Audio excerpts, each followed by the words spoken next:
Good stuff. All right, today's episode, we have the Eightfold Path, a guide to ending suffering and achieving enlightenment. Excellent. Let's roll right into that one. All right. Take that first step. Hello, religion thinkers. Today I will talk about the Eightfold Path.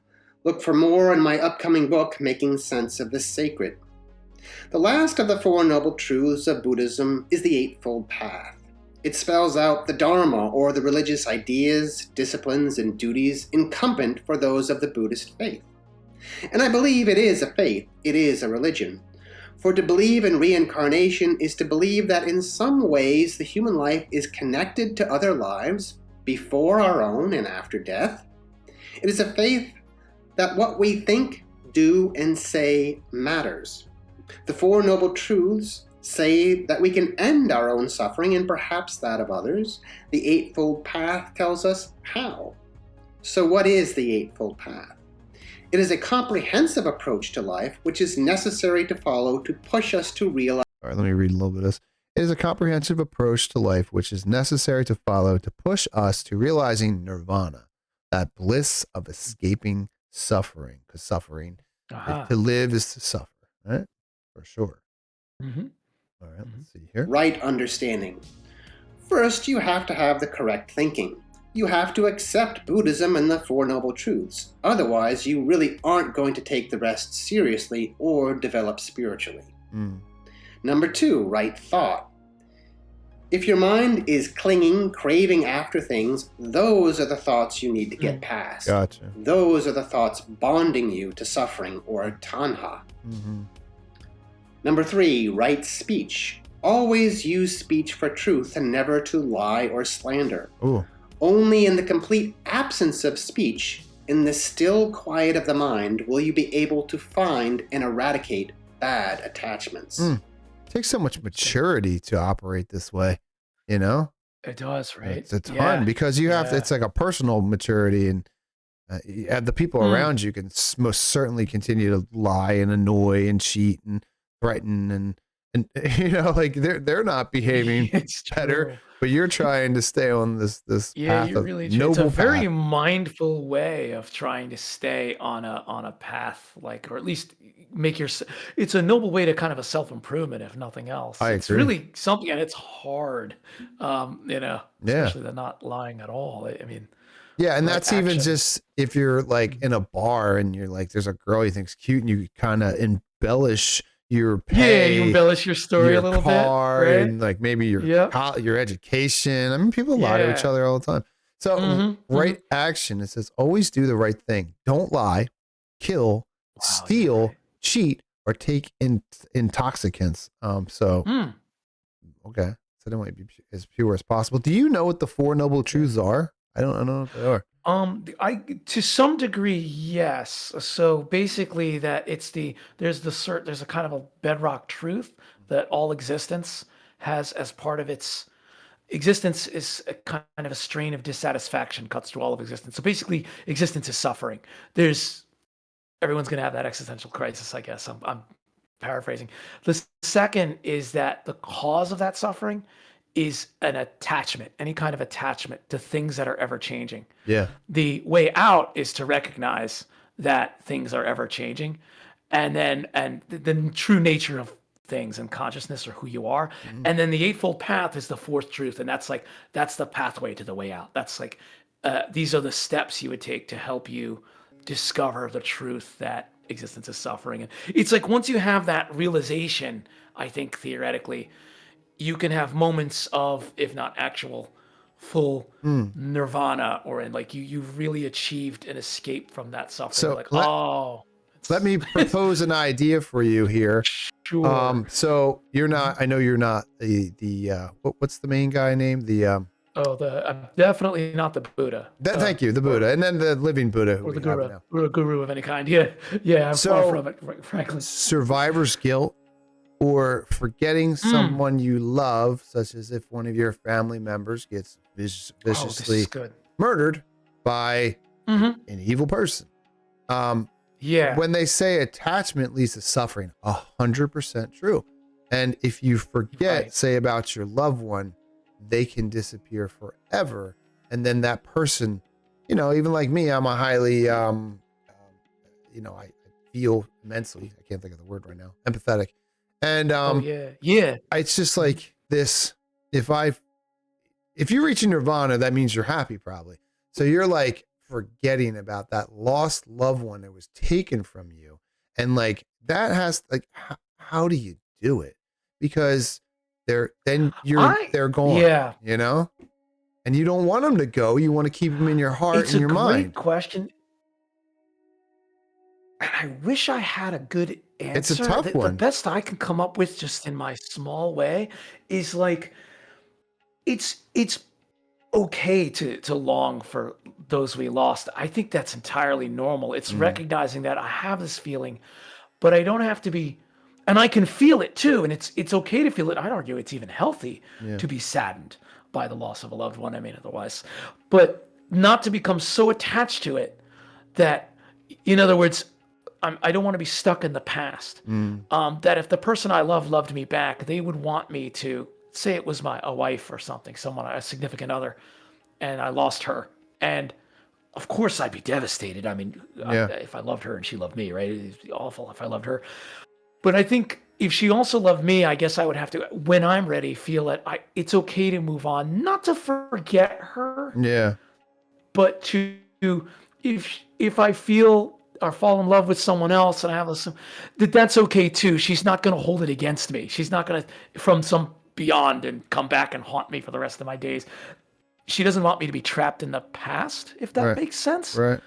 I don't know if this, because it's so hard to, well, you're also imagine, because I struggle with the same thing, to be honest. Like, I don't want to, forget people I love. That's right. But I mean, like, we are also assuming what the person who's gone would want for us, and it's like, is that even accurate as well? It's a good point too. So I hear what you're saying. No, that's a good point. Yeah. I hear what you're saying about you don't want to become, it will consume you. You will become it, right? You'll start getting like tattoos. I think that's of the lost issue, loved one. And you see a lot of people who are like super sad, and they're grown. You can see it in grown adults a lot of times. People who are like working like the trades, you can see it at a time with they're like men, but you see these sad, broken eyes. And you can just tell that there's so much trauma and pain, and like tight mouths, and like, they're quick to anger. And you can just tell that a lot of people are just festering, harboring. And like, it's just, they want it. They want the pain. The pain is their identity. So it's a very difficult thing I think to release, that's it. Yeah. It's when they become the pain itself. Or if I'm living my life assuming what somebody wants, when I never communicated, or they never communicated what they wanted with me after they're gone. It's just kind of, that's not really, it's not really living in each and every moment. So if I feel pain in a moment, I should feel that, but I shouldn't identify with that pain for the rest of my days either. That's not who I am. It's not I've seen it in real life too, because I used to go out to the bars, bar with my buddies, and like there's all kinds of people that and you see, and if you go there enough, you see people. And my one friend knew so many people, right? But you ever see this guy who comes in the bar? It's such a trope. It's such a type. They come in, they're usually like anywhere from 25 to like 36, and they're like hard workers, and like they come in and they're already drunk, they're belligerent, they're mean, they want to bully, and then all of a sudden you get them talking, they're like, my uncle Ronnie, he taught me how to be a man, and my uncle Jeff, who's locked up. It's like they start this whole I know exactly stupid thing, and if you even question them on, it's like, no, you don't understand how strong I am because of them. And it's like they remind you of how strong they are, when I think really they're trying to remind themselves they to are be strong. They're actively exhibiting very sad behavior, it's borderline pathetic and bullying and aggressive. And it's just like they get drunker and drunker, and then they start making these stupid decisions and like tripping and like going up to women and be like, yo, you want me. And it's like this whole like production of this, like them sitting in their trauma, and they're like, you don't understand, I make big money, man, I make $5,000 a week. It's just lying and lie. It's just, I see these people and I'm like, they need the Eightfold Path, and they refuse. Yes. It's too honest. Yes. It's too real for them. They're real, but no, acting like this is real. Yeah, and it's tough because like we can so easily get lost in like these guys we're describing, right? And I haven't been that guy, but I've been in a situation where, you get lost in your own state, your own pain, your own whatever. Yeah. And you forget that life is sort of moving and there are things you can find joy in things. It's very difficult. I'm not trying to make light of someone's pain by any stretch, sure. but it's just it doesn't have to stay that way forever. They want it to stay that way. The message. But they want it to stay there's that a way. whole industry that supports this staying in your cocoon and staying attached to suffering. There's whole music genres that will keep you angry and say those angry words that you want to identify with. There's whole movies that are just like horror movies that will keep you in darkness. And people live their whole lives and they choose to stay in the dark. They choose to stay attached to their thoughts. Yeah.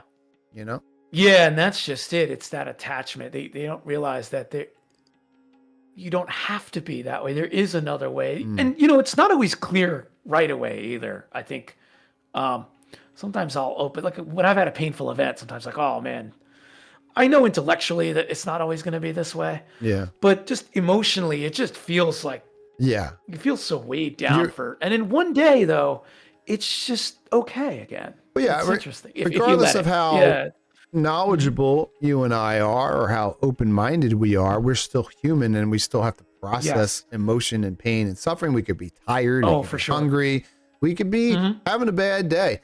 But I tell you what, like, I talked about the guy at the bar, but like doing the work, right? Doing the shadow work, like looking at yourself honestly and after like I would yell or get upset about something that was kind of trivial, I'll think about it. I'll be like, well, I screwed up today. I mean, I'm not a loser. I didn't screw up, but like it got me. I got caught. I got caught up in emotions. I got caught up in just talking too much or just saying things I shouldn't say. And it doesn't make me a bad person, but at least I can acknowledge the fact that I was off the rails a little bit. And I think the people I talked to about before love being off the rails, and they're just like, and then if they keep acting up, they're going to meet law enforcement who has the power to what's the word when they have you? They detain you, right? You're detained. You're controlled. They arrest you, right? You're arrested and you're detained. Take your freedom now you're away. In the drunk tank or worse. Take your phone away and all that talk. Now you're in jail with a bunch of other people who play that same game where they beat on their chest, and now there you are among your peers, and you should learn how to. That's an interesting point. Let it go. Kind of become what you think about most often as a self-help kind of thought, and I tend to like that because I had a coworker who said something to me. She was trying to, get under my skin, I think, and this coworker told me something, and man, I spent good 24 hours. It bothered me. I was like, man, oh God, people are not happy with my work. Man, this stinks. My reputation is ruined. And then an hour 23, like when I woke up, and I woke up from this state too, and I realized, wait a second, knowing the people who, as they actually are at work, if someone was really not happy with what I did for them work-wise, they would have just told me. Yeah. They would have come to my desk directly and be like, Chris, I want you to do this again. I didn't, I was like, wait a second. I let something bother me because someone else was jealous, and I let their jealousy control me for 24 hours.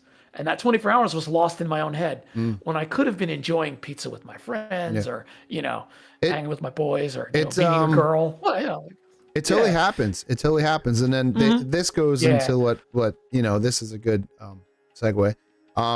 That's why you have to forgive people. You don't have to. You could say it to them, but you just have to let it go, because who you're freeing is yourself, because they have a control over you that that person carried on the rest of the day doing whatever else they felt like doing. They probably didn't even think about you much after they said whatever caused you to act like that. Absolutely it. So when you let it go, you're allowing yourself. You're giving yourself forgiveness. You're freeing yourself.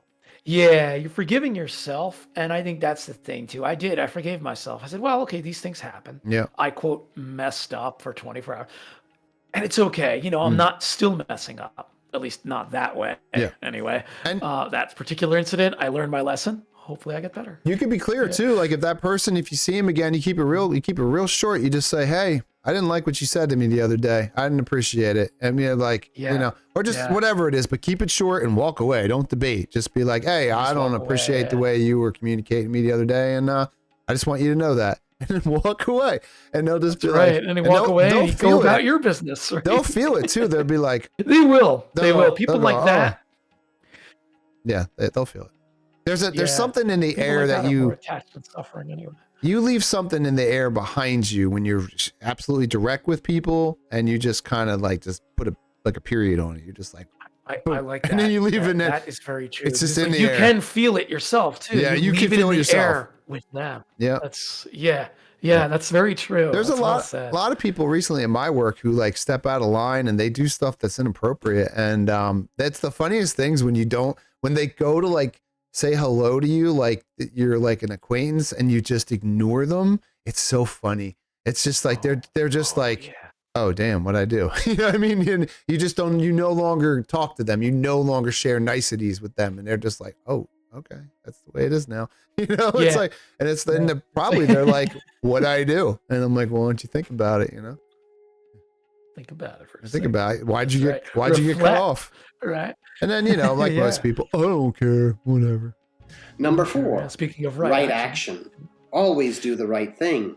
Don't lie, kill, steal, cheat. I agree with all of that. I'm going to read a lot of these. Me too. Okay, so you cannot live livelihood. You cannot live at peace while the way you are making a living is harmful, or what is this word? Injurious? Oh, goodness. Oh, injurious. Yeah, injuring others. Like if you're engaging in something to actively, the way I think of it, add to someone else's misery. Always work and knowingly doing that so. Which is only promotes peace and a greater harmony. I have never said that word out loud ever. I understand what it's saying, but I've never seen it spelled like that in my life. Yeah. No, that's. I don't use that word very often. Most people don't. Right effort. Okay, this makes sense. All right. Yeah. You will get nowhere in your spiritual thinking without hard work. It's true. In any religion. Oh God, that's true. They ask us to morally evaluate ourselves, which, a lot of people don't want to do that. But just as climbing a real mountain is hard work, so climbing a moral mountain of our lives is not easy. Yeah, because you're taking accountability for yourself in quiet times. Wow, Yep. That quiet time in the mirror, as we like to talk about all the time. Yeah. All right. Right mindfulness. Be attentive and present in the moment. I try that very much. I love that. Enjoy it. Live it. Sure, you will have to relive the past or think about the future to guide your life to its proper destination. But do not be dominated by things past or in your future. Live now. Yes. I have done this for probably about 10 to 15 years. Not all the time, but I do. Every day I do it a little bit. That's nice. Destination. Let's go here. It's interesting too, because it's like people who get caught up too. It's like, why is the world out to get me? It's probably not out to get you. Or, why did this happen to me? Can be if you're... My life should have been this way. The world can be out to get you. Let me tell you. True. No, it can, because if you don't pay your bills and you have debt, and if you don't pay your ticket, you have a warrant out for your arrest, then it's going to get you. Literally, the world is out to get you. Yes, it can happen. Yes. They will come and get you. That's they will. True. They will. True. They'll call your phone. They'll find you. And if you're not careful, the world will come get you. They will hunt you down. Yeah, and you'll have to pay for your, So let's see. Right concentration. Right concentration. This is a favorite one of mine too. All right. Can you see this to read it, or do you want me to do it? I'm always reading. No, go for it, sir. Yeah, right. I'm having meditation. Actively participating in the shape the inward core of your life is essential. A woodcutter whittles wood with a knife, and with time and skill can make beautiful things. So too, in stillness of a meditative moment, we may be able to carve away at the worries which afflict our mind. Afflict our mind. Yes, yes, the quiet times when we Mhm. have a moment, and it doesn't have to be the full, 20 minutes. It could be 5 minutes. Just that moment where like, that worry was kind of like my hour 23 of worry. I was like, I didn't really need to worry about that because someone would have told me they didn't like my work. Sure. They're those kinds of people. They just would have been very direct with me, and not in a mean way, just up front. Oh, Chris, do that again. Okay, Yeah. Yeah. thank you, No, comrade. I've been, It's like it's fascinating, isn't it? Yeah. I have been in that Yeah. situation, and I'm sure I'll be in Situation. it again. Mm. Yeah, That's me too. interesting. Me too. All right, that was it. Cool. Excellent. I like it. Is there I like any it. Eightfold Path. anything else you want to talk about here? Oh, here, let me I'm remembering Just to that, actually do this. even if. Hold on 1 second. I've been remembering to do this. Oh, sure. Oh, here we go. All right, here we go. All right. Just that, yeah. So what do you think? Anything else? I think we covered a lot. Oh yeah, I would say just that there's a lot of like in a lot of spiritual beliefs, especially at their starts. I think there's a lot of wisdom encoded in this, and certainly in this. And what's interesting to me about Buddhism is it's not a mutually exclusive belief system, at least not the way I take it. You can believe in a lot of different things and still use the Buddhist practices anyway, and they actually have a lot of even secular value. So even if you're a person who lacks faith in any specific religion, I think the practices that it asks one to look at are still useful. So I would say, give it a try. It's not going to be easy, like any self-reflective activity, self-improvement, but I think it's worth it. Yeah, their faith. That's all I have to say. Yeah. I like it. It makes a lot of sense. If you're like a logical thinker and you want to improve, it seemed like self-help and but these have been around these ideas that they have, and I love how it's not so like fire and brimstone, and it seems like an achievable way to improve yourself. It seems like it makes sense. It's very simple, but it makes a lot of sense, and I like it. It does. Yeah, it's like deceptively simple, but it's not easy when you really dig in. Yeah, but the idea is very simple. Really. I think what I like about it. What makes it difficult is it challenges you. Because, when you're a little kid, you don't really have control over who your parents were. They could have been really bad parents. Your education could have went a little poorly. You might have, there could be a lot of things that happen to you when you're young that you absolutely just harbor and hold. And it's really hard to fundamentally reconstruct yourself because it's simple if you can detach, but there's just so many scars that are so deep that it's hard to do that because you'll no longer be that person because you're kind of shedding the skin of that person who's severely damaged or upset or depressed, or there's a lot of things, but it's a brave endeavor to try to have a metamorphosis. You're still you. It's just you're choosing not to lose. You're choosing not to stay stuck. You're choosing to release. Yeah. As opposed to it's like you clutch. I take it as kind of like you're becoming a better you, a different you, perhaps. You're still you, whatever you are, right? But you're like a better you. You shed the skin of the past. We are ever changing, just as everything else in the cosmos is constantly moving and changing. So it's like, being attached to a specific person I was like 5 minutes ago, let alone 5 years or 10 years ago. Yeah. Is that really still working in my favor, or am I just trapped? Maybe I should let that go and be a better version of me I am now, and learn and grow and keep at it as best I can. Most bitter people, most people you hear say the same thing a lot of complainers, they're trapped. They're trapped because of things that happened to them that maybe they weren't in control of, but they're also trapped because they allow themselves to stay a prisoner, and they allow themselves to get stuck in the same cycles that they've been through before. They know the outcome, and yet they still do the same thing. They still do. Well said. Well said. A definition of being trapped. Yeah, I am no better than anyone else, but I swear I try every day me too. to learn, to be better, to break cycles, to be a great father, I try to forgive as much as possible. I try to tell people I love them when I do, and I try to be kind, and I just try. And some days I'm not in a good mood. And some days, some people might not think I'm a nice guy because I'm standing my ground. That's right. I have boundaries. I do. And some people don't like when you put boundaries on them. And that's fine. They're there for me. They're there for me to continue on and keep myself going, you know? That's true. Self-respect matters too. It's part of the experience. So yeah, man, you gotta if you don't know. respect self, how can you respect others? You Right. know, it's kind of like and the reverse, the corollary. So you must have boundaries. That is important. Mm-hmm. And I guess with that, you good? Anything else? I think that's good. All good. Yeah, no, all good. I think we covered it as best we could.